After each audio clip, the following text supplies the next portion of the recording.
when we're looking at rehabilitation in the context of corrections, how would remove prisoners' right to vote contribute to them being integrated back into society? They make no difference, in my opinion.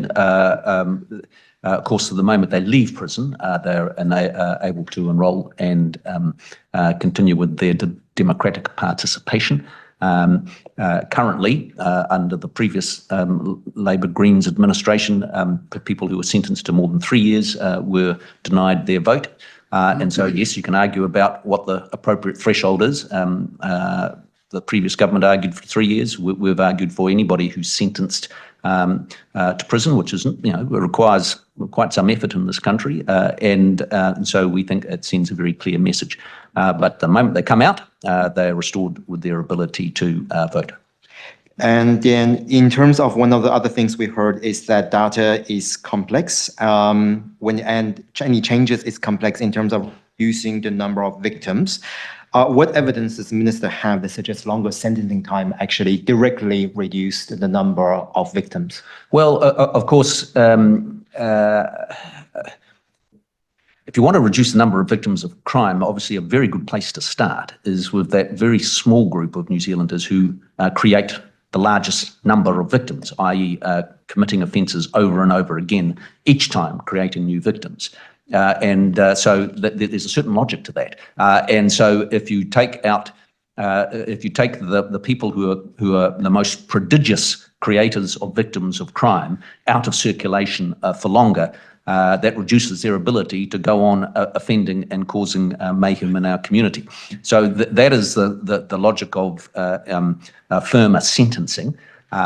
Now, of course, in terms of reducing the number of victims of crime, stronger sentences is one part of the answer. Of course, it's not the entire answer. We also have a very big focus on better rehabilitation, and which is why, in the first budget, Minister Mitchell and the government generally invested significant sums into having remand prisoners having access to rehabilitation. So there's two sides to the story, and we're working very hard on both.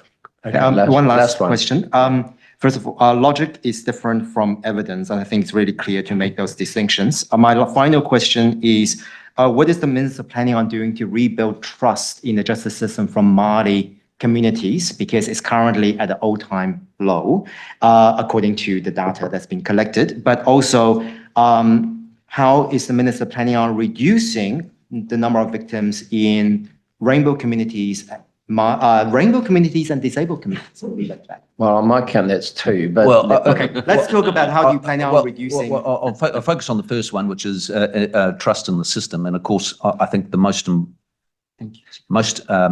significant way that we can rebuild trust in the justice system is for people to see fewer victims of crime and consequences for the crime. And of course, Māori are more likely on average to be a victim of crime, statistically, and that's a concern for all of us. And so, like all New Zealanders, Māori have a greater interest in ensuring that we reduce the number of victims of crime and that there are consequences for violent sexual offending. And so that's very much our focus.